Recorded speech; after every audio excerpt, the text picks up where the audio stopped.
Now, our last presentation for this morning is a moderated discussion between CEO of Optum Health, Dr. Wyatt Decker, and CNBC reporter Bertha Coombs. Tell your brother that he's gotta rise up. Tell your sister that she's gotta rise up. When are these colonies gonna rise up?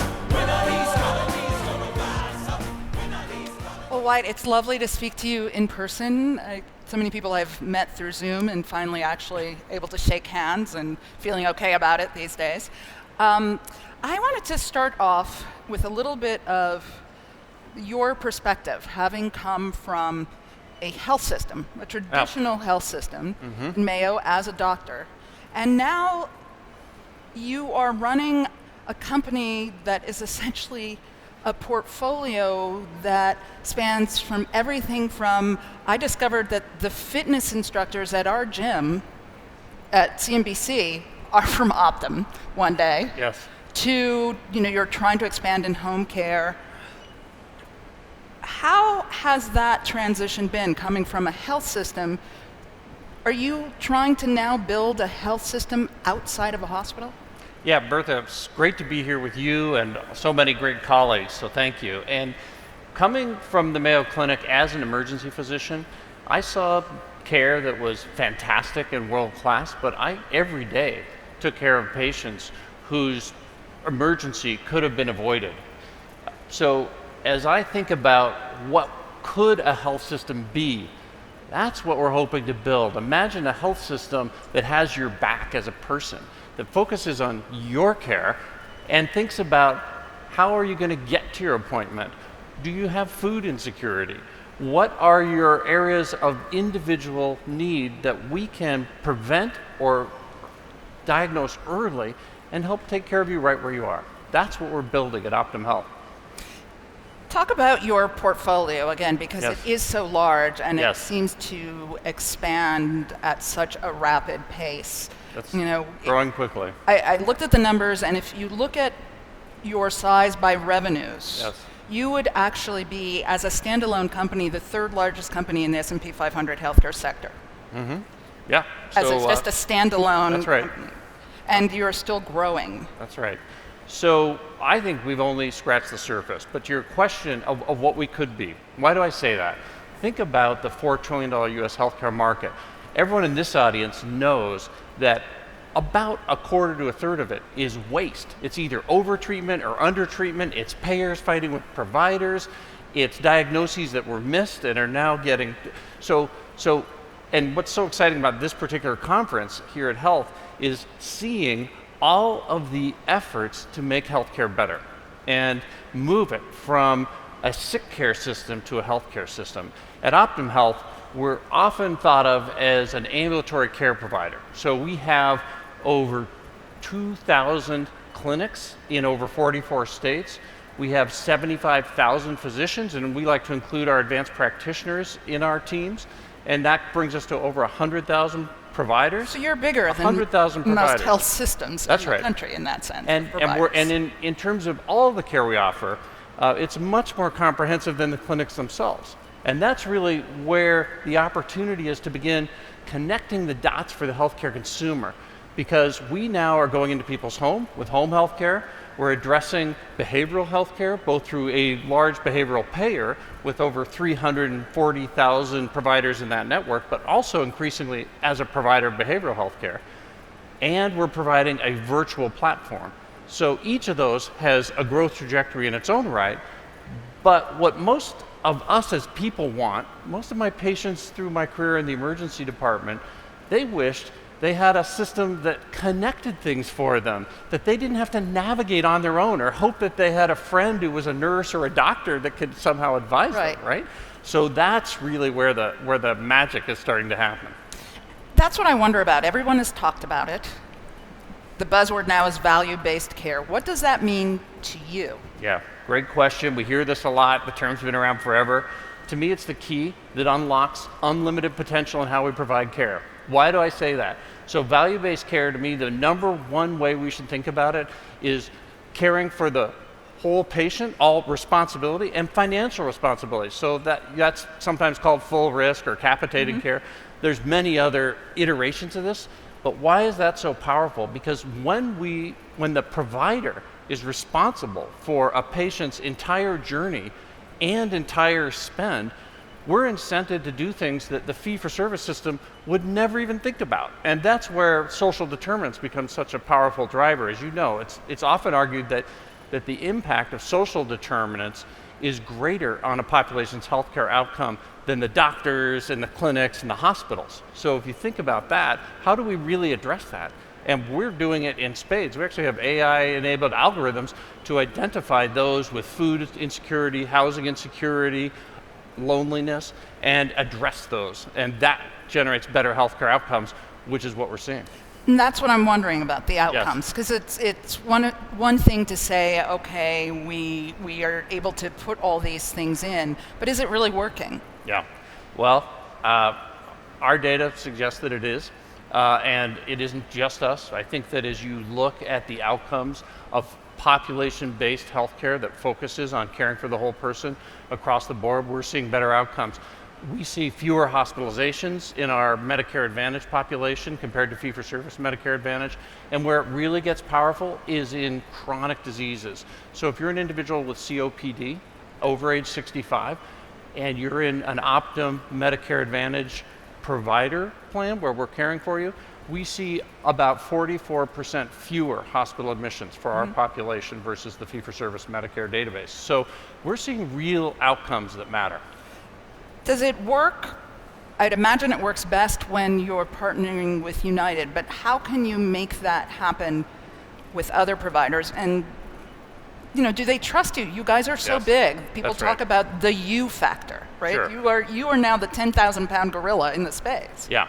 So we work with over 100 different payers, including all of the major payers, and for us, this is critical. And so although we're able to generate considerable excitement and partnership with UHC, we do the same thing for other payers that we work with. And because we're agnostic, we want to work with payers to create a better healthcare solution that is accessible to a broader swath of people. And that means being fiercely multi-payer. So what happens if, for example, my pet peeve, and it's the tweet that I leave pegged on Twitter, is as a caregiver, yes, when I was a caregiver, I wanted to be able to have that continuum of information and feedback loop, to be able to not always have to be my mom's chief resident. That's right. And explain to everyone what happened. If someone were with one of your doctors and they were to switch from UHC to another plan, can they still bring that data? Do you have that ability to have the patient own their data? Because it's one thing to work with the payers, but it feels like often the patient is just the commodity in the process. Yeah, that's so true. And essentially what you're pointing out is how our clinical data around each of us as people tends to get stuck, not only with payers, it actually, as you know, gets stuck with health systems and providers who have a specific proprietary EMR.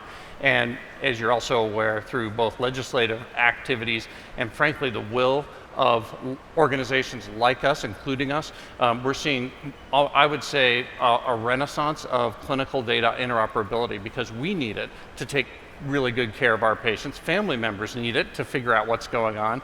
And so frankly, it's a work in progress, but it's a high item on our priority list because we have to get there. And as a provider, we want the data from everywhere that someone that we're caring for has been seen.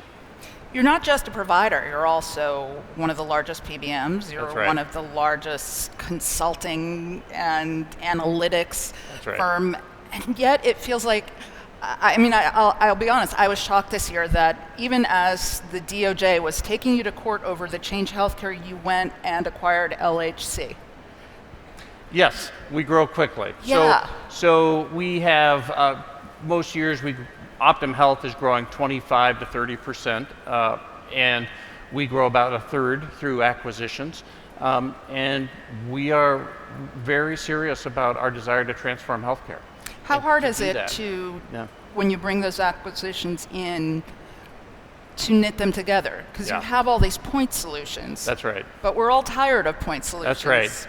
When they don't really Yes. lead to something integrated. So we spend a lot of time in upfront, whether it's a physician group of 5 doctors or LHC group, which is, for those of you who are aware, but they're a fantastic 30,000 person care delivery in the home operation based in Lafayette, Louisiana. And they have a very similar mission to us, because what providers all align to is the quadruple aim: better outcomes, better care for patients, lower costs, and engaged providers, right? So when we talk about that, that's something that is now universal. And if they see the progress we're making in that space, it aligns us, because providers across the country are very committed to that effort. The providers across the country are also feeling very stressed. That's and right. as we talk about putting primary care at the center, Yeah. they're the front line, and they have to do more and more and more, it seems. Right. It is, and I think physician burnout and provider burnout more broadly, clinician burnout, is real. It increased how do during you the pandemic. see it? Do you see it? I mean, Yes, we do. And we're proud that when we survey our physicians, we see lower burnout than the national average. But you're still But we contending still with see it, right? It's huge. And so, to me, it's a combination of de-burdening the clinicians with the clerical duties that have wrecked healthcare for providers, right? So we have to actually unwind it, and physicians in particular should not be data entry clerks, spending you're my patient, and I'm here typing for most of our visit, right? Fortunately, most of the ones I've dealt with have learned to they've learned have to the adjust their screen, and so I'm that's seeing good. them over the screen. That's good. So we're partnering with voice recognition technology companies to automate the environment. We have a team building out advanced decision support so physicians can spend less time looking up the best practices in evidence-based medicine.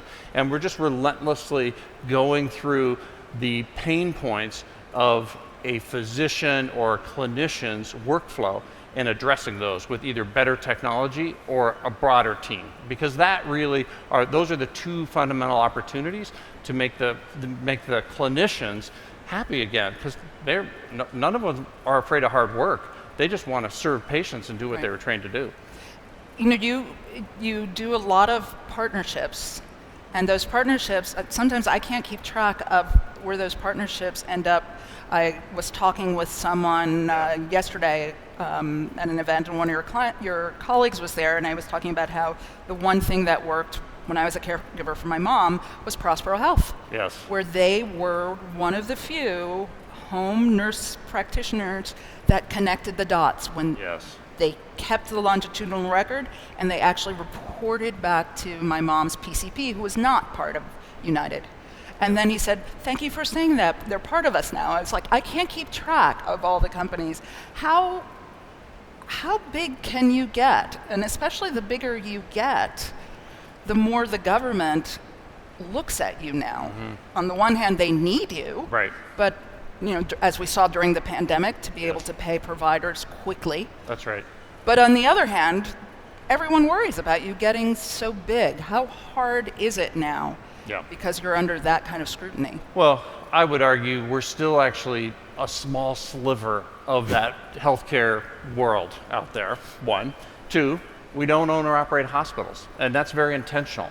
I recognize how important hospitals can be in someone's healthcare journey. We all need hospitals. But you kind of compete with them, right? You Well, have surgical centers. Yes, and exactly. It So- seems like you're building sort of a hospital-at-home type practice. Absolutely. So my position is simple. What do people want? What does the healthcare consumer want? Most of us don't want to be in a hospital. Most of us would prefer to have our healthcare either at home, in the convenience of a clinic, virtually. We'd rather have a surgical procedure done in an ambulatory surgery center. So people are voting with their feet, and what it does is it creates an opportunity to improve the experience and the quality and lower total cost of care. And that's working. You are doing one big partnership to follow on, as Cheryl Pegas was Yes. talking about, where you're going to be launching clinics in Florida and Georgia. Yes.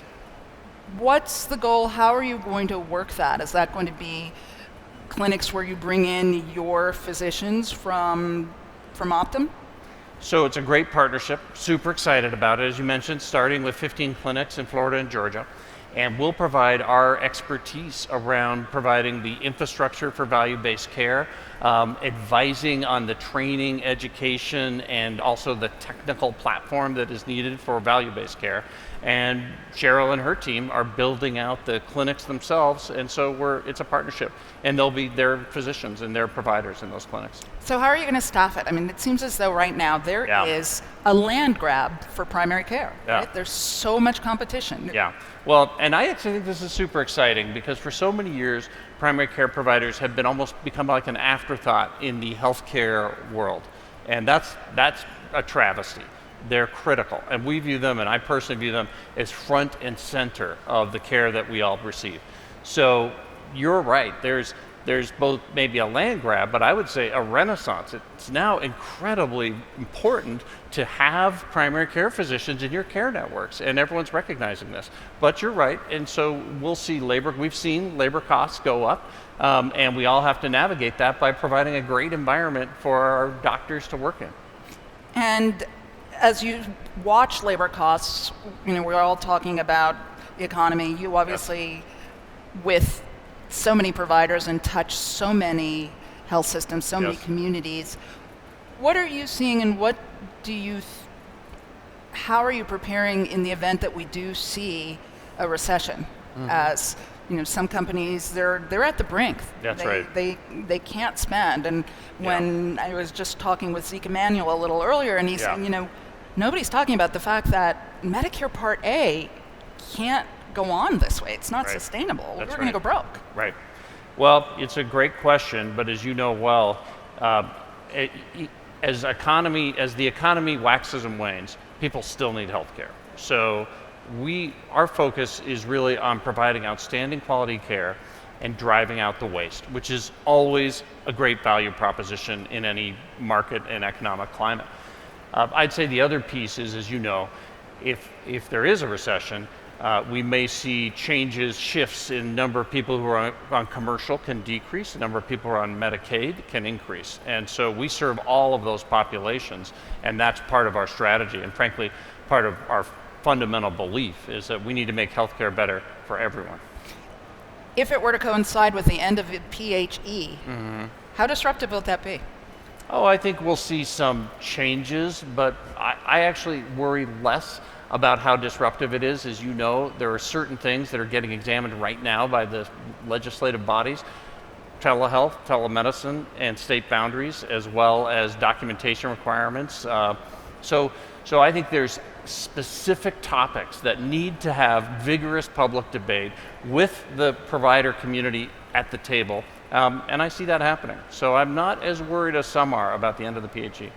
As we close out here, what are you most excited about in the year ahead? I know you're going to be talking to your investors in a couple of weeks, but give us a preview. Yeah, super excited about what it can mean for the U.S. consumer to have an organization that finally brings all the pieces of the healthcare journey together through partnerships as well as through things we own and operate. But bringing all of that together at scale in a way that can take care of patients in all 50 states is a game changer. And I'm very excited. Integrated behavioral health, integrated virtual health, teams that have your back, that are willing to come visit you in your home and care for you in your home when that's appropriate.